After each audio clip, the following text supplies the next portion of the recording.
Hello दोस्तों, my self Virendra Gujjar.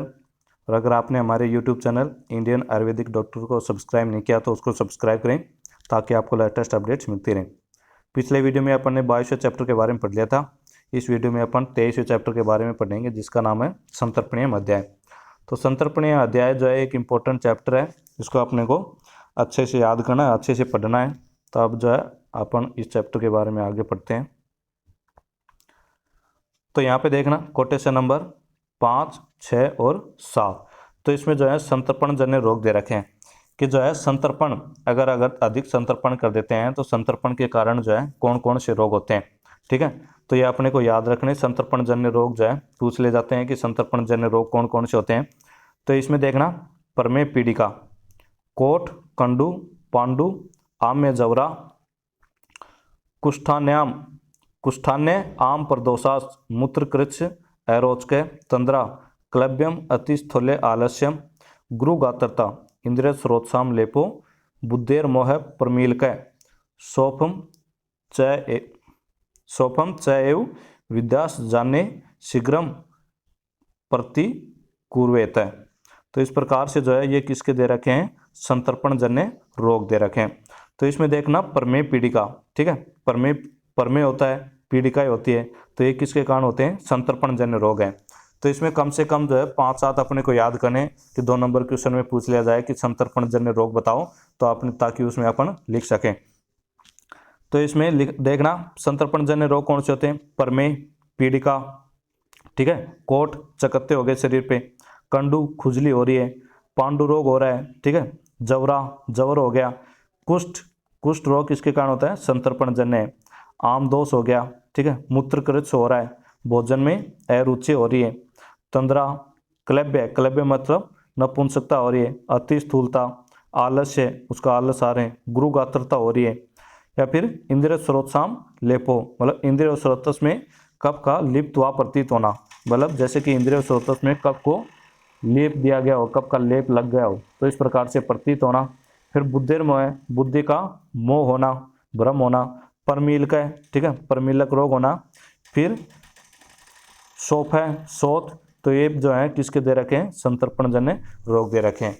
तो इस प्रकार से संतर्पण जन्य रोग पूछ लिया जाए तो उसमें अपने को लिखना है प्रमेय पीड़िका, कोठ कंडू, पांडु रोग, जवर, कुष्ठ, आमदोष, मूत्रकृच्छ, भोजन में अरुचि, तंद्रा, नपुंसकता, अति स्थूलता, आलस्य, गुरुगात्रता, इंद्रिय स्रोतों में कफ का लिप्त व प्रतीत होना, बुद्धि का मोह होना, प्रमीलक रोग, ठीक है, शोथ, तो ये किसके हो गए, संतर्पण जन्य रोग हो गए। अब कोटेशन नंबर 8 और 9, तो इसमें देखना संतर्पण जन्य रोगों की सामान्य चिकित्सा। तो यहाँ पे जो है संतर्पण जन्य रोग बता दिए कि संतर्पण से कौन कौन से रोग होते हैं।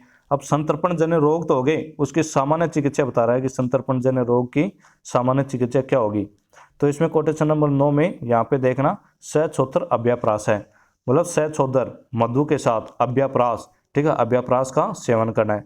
तो यहाँ पे क्या लिया गया है कि मधु के साथ हर्रे के चूर्ण का सेवन, मतलब हरितकी के चूर्ण का सेवन करना है। तो इसकी सामान्य चिकित्सा होगी। इसके अलावा ये तो इंपॉर्टेंट है, इसके अलावा और क्या दे रखे हैं, इसमें देखना वमन, विरेचन, रक्तमोक्षण, व्यायाम, उपवास, धूमपान और स्वेदन कर्म, ये क्या करवाते हैं, इसमें संतर्पण जन्य रोगों में करवाते हैं। तो संतर्पण जन्य रोगों की सामान्य चिकित्सा में क्या लिखोगे, वमन विरेचन, रक्तमोक्षण, व्यायाम, उपवास, धूमपान, स्वेदन कर्म, ठीक है, एक पॉइंट तो ये हो गया। इसके बाद दूसरा पॉइंट कि मधु के साथ हरितकी के चूर्ण का सेवन और सहछोदर अभ्याप्रास है। तो ये संतर्पण जन्य रोगों की सामान्य चिकित्सा है। अब यहाँ पे देखना विमर्श में चक्रपाणी ने जो है अभ्याप्रास से अगस्त्य हरितकी का सेवन करना बताया। तो यहाँ पे क्या लिख रखा है, सहछोदर अभ्याप्रास लिख रखा है। तो चरक जी ने जो है, जिसने भी टीका की है, उन्होंने बताया है कि मधु के साथ हरितकी के चूर्ण का प्रयोग करना है। लेकिन चक्रपाणी ने जो है या अभ्याप्रास शब्द से क्या कौन सा लिया है, अगस्त्य हरितकी लिया है, ठीक है, मतलब उनके अनुसार मधु के साथ किसका सेवन करना है, अगस्त्य हरितकी का सेवन करना है। तो ये जो है अपने को पीजी के लेवल का क्वेश्चन। अब नेक्स्ट देखते हैं त्रिफला अधिक्वात, ठीक है, तो उसमें क्या देते हैं, ये संतर्पण जन्य रोगों की चिकित्सा चल रही, सामान्य चिकित्सा पहले तो ऊपर दे दी गई वो। इसके अलावा क्या देते हैं, संतर्पण जन्य रोगों में त्रिफलाधिक्वात देते हैं। अब त्रिफलादिक्वाथ के जो है अपन कंटेंट देख लेते हैं कि त्रिफलादिक्वाथ में कौन कौन से कंटेंट होते हैं। तो इसमें देखना, त्रिफला आरगदम पाठा सप्तपर्ण सवत्सकम मुस्तम समदनम निम्बम। तो ये क्या दे रखे हैं, इसके कंटेंट दे रखे हैं। तो इनको जो है मैंने इधर साइड में लिख लिया है, त्रिफला आरगवद सप्तपर्ण पाठा वत्सक मदनफल मुस्त और नीम। ठीक है, तो ये क्या होते हैं, त्रिफलादिक्वाथ के कंटेंट होते हैं। तो ये 2 नंबर क्वेश्चन में जो है त्रिफलादिक्वाथ पूछ लिया जाए, ठीक है, कि त्रिफलादिक्वाथ के बारे में बताओ, त्रिफलादिक्वाथ का वर्णन करो, या फिर इसके कंटेंट द्रव्य बताओ, तो उसमें क्या है अपने को ये लिखने पड़ेंगे। तो इसमें देखना, यहाँ पे ट्रिक बना रखी है मैंने, 3 और 7 पाव मदन मुनि लेनी है। ठीक है, 3 से क्या हो गया त्रिफला, और से क्या हो गया आरगवद, 7 से क्या हो गया सप्तपर्ण, पाव पाव में पा से पाठा वैसे वत्सक, फिर मदन से क्या हो गया मदन फल, मुनि मुनि में मुंह से हो गया मुस्त, और नी से हो गया निम। तो इस प्रकार से ये क्या हो गए त्रिफलादिक्वाथ के द्रव्य हो गए। ठीक है, तो ये संतर्पण जन्य रोगों में ही देते हैं। अब आगे देखते हैं मुस्तादिक्वाथ। तो कोटेशन नंबर 12, 13 और 14, तो इसमें क्या दे रखा है मुस्तादिक्वाथ दे रखे हैं। तो अब यहाँ पे जो है मुस्तादिक्वाथ के भी द्रव्य पूछ लेते हैं।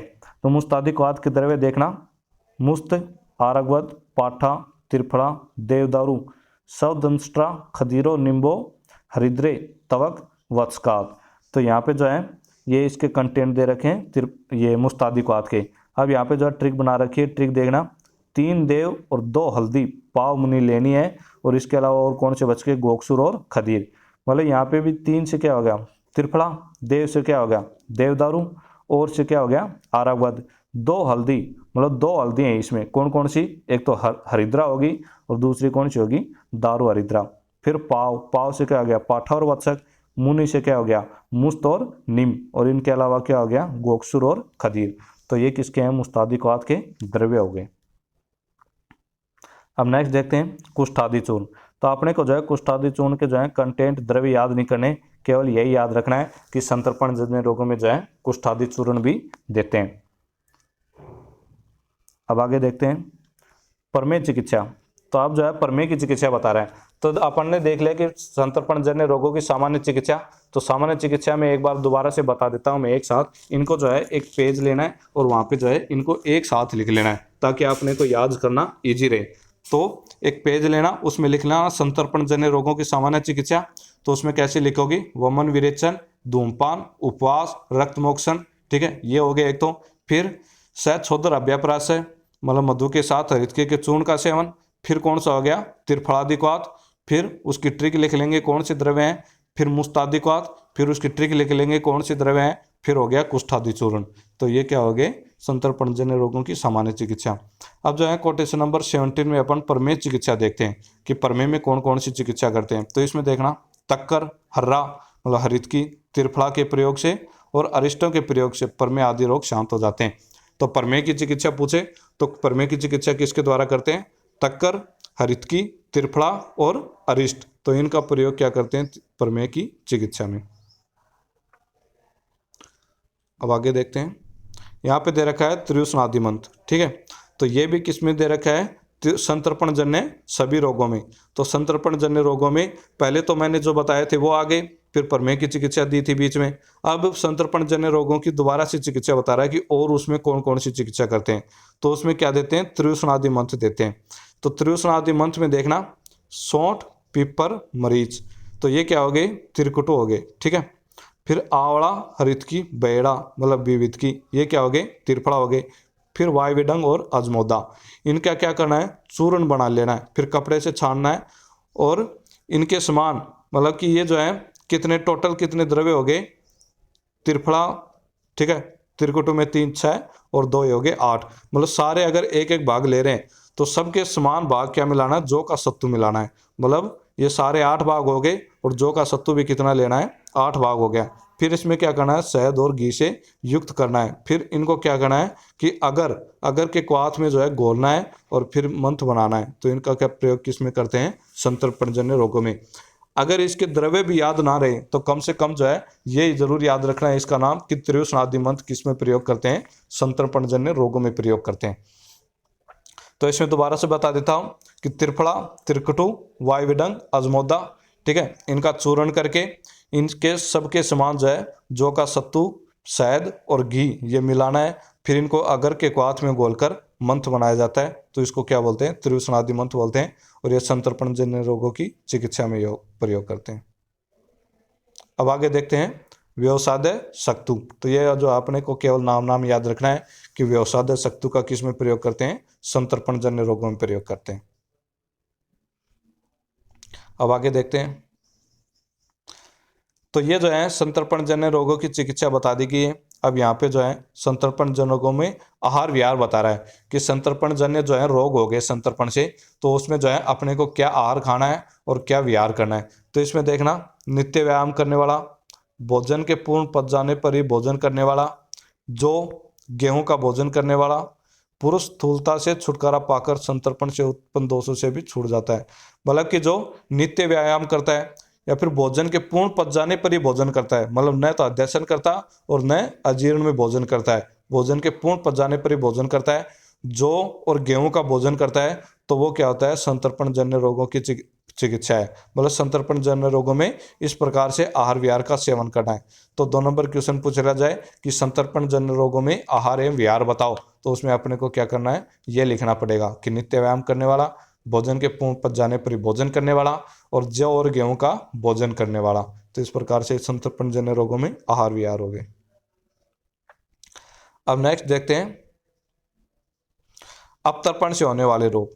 तो अभी तो अपन संतर्पण से होने वाले रोग देखे थे, उसकी चिकित्सा देख ली, उसके आहार विहार देख ली। अब अपन देख रहे हैं कि अपतर्पण से कौन से रोग होते हैं। ठीक है, तो अपतर्पण में यहाँ पे देखना कोटेशन नंबर 27, 28 और 29। तो 27 में जो है यहाँ पे मैंने इसको इंपॉर्टेंट अंडरलाइन कर रखा है, पार्श्व शूल अरोचक। तो उसमें क्या होता है? पार्श्व में तो शूल होता है और अरोचक होती है। फिर कोटेशन नंबर 28 में देखना वीण मूत्र संग्रह। तो इसमें क्या होती है? मल मूत्र की रुकावट हो जाती है। तो ये तो इंपॉर्टेंट है। और इसके अलावा अपन और क्या क्या लिख सकते हैं इसमें? तो अपतर्पण से होने वाले रोगों में देखना शरीर और अग्नि का बल एवं वरण, ओज, शुक्र, मांस का क्षय होता है। मतलब शरीर का बल हो गया, अग्नि का बल हो गया, ठीक है, वरण हो गया, ओज, शुक्र, मांस, इनका क्या हो जाता है? क्षय होता है। फिर काश से अनुबंधित ज्वर, मतलब ज्वर हो जाता है और उसमें क्या होती है? काश अनुबंधित रूप से रहती है। पार्श्वशूल, अरोचक, श्रोतेंद्रिय की दुर्बलता, उन्माद, प्रलाप, हृदय के रोग, ठीक है, मलमूत्र की रुकावट, जंगा, उरु तथा त्रिक प्रदेश में शूल, पर मतलब गांठ, हड्डी और संधियों में चीरने के समान पीड़ा होती है। तो ये किसके कारण होते हैं? अपतर्पण से होने वाले रोग हैं। तो अपतर्पण से होने वाले रोग में पूछे तो सबसे पहले तो पार्श्वशूल अरोचक लिखना है, फिर वीण मूत्र संग्रह लिखना है, फिर इसके अलावा शरीर अग्नि के बल, वरण, ओज, शुक्र, मांस का क्षय, ठीक है, फिर श्रोतेंद्रिय की दुर्बलता, ज्वर, उन्माद, प्रलाप, हृदय के रोग हो जाते हैं, जंगा और उत्तरिक प्रदेश में शूल होता है और पर हड्डी और संधियों में चीरने के समान पीड़ा होती है। तो ये अपतर्पण से होने वाले रोग हैं। तो अपतर्पण का अर्थ क्या होता है? यहाँ विमर्श में दे रखा है अपतर्पण का तात्पर्य होता है शरीर का तृप्त न होना, मतलब शरीर जो है तृप्त नहीं हो रहा है, तो उसको क्या बोलते हैं? अपतर्पण बोलते हैं। तो अपतर्पण की परिभाषा पूछ ली जाए तो अपने को ये लिखना है कि शरीर का तृप्त न होना। आप कोटेशन नंबर 30 में संतर्पण के 2 भेद बता रहे हैं।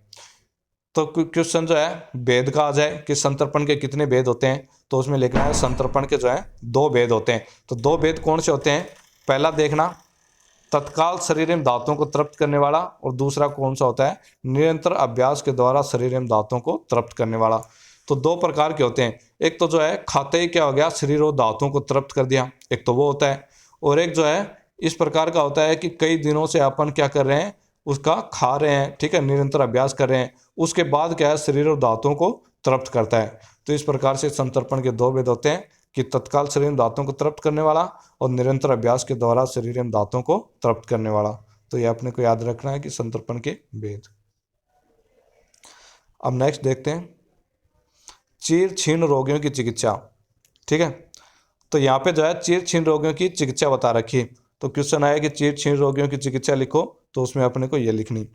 तो इसमें देखना जो व्यक्ति बहुत दिनों से छीण हो गया है उसके लिए क्या होता है? मांस रस, दूध, घृत, स्नान, शनैन वस्ती का प्रयोग, अभ्यंग मतलब तेल मर्दन करते हैं, और शरीर को तृप्त करने वाले जल में घोले हुए सत्तू के सेवन का अभ्यास करना हितकारी होता है। तो जो चीर छीण रोगी हो गए हैं, बहुत दिनों से क्या हो रहे हैं, छीण चल रहे हैं, क्षय हो रहा है उनके दांतों का, तो उनमें क्या करते हैं कि मांस रस का सेवन करवाते हैं, दूध, घृत, स्नान, ठीक है, स्नेन वस्ती का प्रयोग करते हैं, अभ्यंग करते हैं तैल मर्दन, और शरीर को तृप्त करने वाले जल में घोले हुए सत्तू का प्रयोग करते हैं। तो इससे क्या हो जाता है कि उनकी क्षीणता दूर हो जाती है। तो ये सारे द्रव्य क्या हो गए, भ्रंगन करने वाले होते हैं, ठीक है। तो मतलब कि चीर छीण रोगियों में क्या करना है, अपने को धातु और शरीर को बढ़ाने वाले द्रव्यों का प्रयोग करना है। तो ये इसकी चिकित्सा होगी। अब आगे देखते हैं। अब इसमें देखना कोटेशन नंबर 35 में, चीनी, पीपली, तैल, गर्द, मधु, इनको समान भाग में लेकर सबके द्विगुण क्या लेना है, जौ का सत्तू मिला, जल में घोलकर पीने से यह मंत्र क्या होता है, वृश्य होता है, सभी दांतों को बढ़ाता हुआ शुक्रवर्धक होता है। मतलब ये भी क्या करता है, संतर्पण करता है। मतलब चीर छीण रोगियों की चिकित्सा में यही है, ठीक है। तो चीर छीण रोगियों की चिकित्सा में एक तो ऊपर आया था वो लिख देंगे, इसके अलावा क्या लिखेंगे कि चीनी, पीपली, तैल, गर्द, मधु, इनको समान भाग में लेना है, ठीक है। तो मान लीजिए एक एक भाग ले रहे हैं, चीनी एक भाग, पीपली एक भाग, तैल, गर्द, मधु ये भी एक एक भाग ले लिए। तो इस प्रकार कितने हो गए, ये 5 भाग हो गए, ठीक है। तो 5 भाग, फिर द्विगुण जौ का सत्तू, मतलब जौ का सत्तू जो वो द्विगुण दुगनी मात्रा में मिलाना है, मतलब 10 गुण, कितना हो गया, 10 भाग जौ का सत्तू हो गया। फिर इनको क्या करना है, जल में घोलकर पीना है। तो ये कह रहा है कि इस प्रकार से जो मंत्र बनेगा वो क्या होता है, वरस्य, मतलब शुक्र को बढ़ाने वाला होता है और सभी दांतों को बढ़ाने वाला होता है। तो ये किस में प्रयोग करते हैं, चीर छीण रोगियों में। तो ये अपने को याद रखने, चीनी, पीपली, तैल, मधु, गर्द समान भाग लेकर द्विगुण जौ का सत्तू जल में घोलकर पीने से क्या होता है, सभी दांतों को बढ़ाता है और शुक्रवर्धक होता है। अब नेक्स्ट देखते हैं 36 नंबर कोटेशन, जौ के सत्तू में समभाग चीनी मिला, मधु और मदिरा में घोलकर पीने से वात, मलमूत्र, कफ और पित्त का अनुलोमन होता है। तो ये भी किस में प्रयोग करते हैं, चीर छीण रोगियों में प्रयोग करते हैं। तो इसमें क्या बोल रहा है कि जौ का सत्तू लेना है और उसके समान भाग चीनी मिलानी है, फिर उसको किस में घोलना है, मधु और मदिरा में घोलकर पीना है। तो इससे कह रहा है कि कौन कौन से रोग शांत होते हैं, वात, मलमूत्र, कफ और पित्त, इनका क्या हो जाता है, अनुलोमन हो जाता है, मतलब इसका शमन करते हैं। अब आगे देखते हैं 37 नंबर कोटेशन, ये कह रहा है कि मूत्रकर्ष और उदावत रोग हो गया है, ठीक है। अभी तक तो अपन चीर छीण रोगों की चिकित्सा देख रहे थे, अब जो है मूत्रकर्ष और उदावत की बता रहा है। ये कह रहा है कि किसी के जो है अपतर्पण के कारण, ठीक है, अपतर्पण रोग हो रहा है, उसके कारण क्या हो गया, मूत्रकर्ष और उदावत रोग हो गया। तो उसमें बता रहा है कि राब, सत्तू, गिर्द, दही का पानी, खट्टी कांजी एक में मिलाकर पीने से उसका नाश हो जाता है। तो ऐसे क्वेश्चन आए 2 नंबर में कि अपतर्पण के कारण मूत्रकर्ष उदावत हो रहा है, तो उसकी चिकित्सा बताओ। तो इसमें ये चिकित्सा लिखेंगे कि राब, सत्तू, गर्द, दही का पानी, खट्टी कांजी, इनको एक जगह मिलाकर पीने से क्या हो जाता है, मूत्रकर्ष और उदावत रोग शांत हो जाते हैं।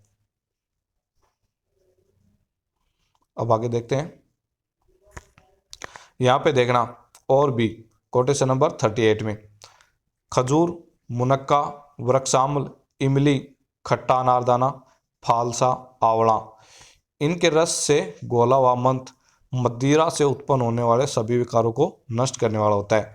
तो मतलब मध्य के जितने भी विकार उत्पन्न होते हैं, तो इसका जो है नाम दे रखा है, यहाँ पे मैंने नाम लिख रखा है, क्या इसका नाम क्या आता है, खजूरादि मंत्र। मतलब यहाँ पे जो कोटेशन नंबर 38 में मंत्र बताया है उसका नाम होता है खजूरादि मंत्र। तो खजूरादि मंत्र का जो है किस में प्रयोग करते हैं, मध्य, मतलब मदिरा पीने से जो विकार उत्पन्न होते हैं ना, उनमें इनका प्रयोग किया जाता है। तो क्वेश्चन पूछ लिया जाए कि मध्य से उत्पन्न होने वाले विकारों में कौन से मंत्र का प्रयोग करते हैं, तो क्या लिखेंगे, खजूरादि मंत्र का प्रयोग करते हैं। और इसमें द्रव्य कौन कौन से हो गए, इसमें सारे द्रव्य ज्यादातर खट्टे, मतलब अम्ल रस वाले मिलेंगे। तो इसमें देखना खजूर, मुनक्का, वृक्षाम्ल, इमली, खट्टा अनारदाना, फालसा और आंवला। तो इन द्रव्यों को क्या करना है कि इन द्रव्यों को घोलकर मंत्र बनाना है। तो उसको किस में प्रयोग करना है, मदिरा से उत्पन्न होने वाले विकारों में। तो इस प्रकार से ये मदिरा से उत्पन्न होने वालों की चिकित्सा होगी खजूरादि मंत्र। अब आगे देखते हैं कोटेशन नंबर 39।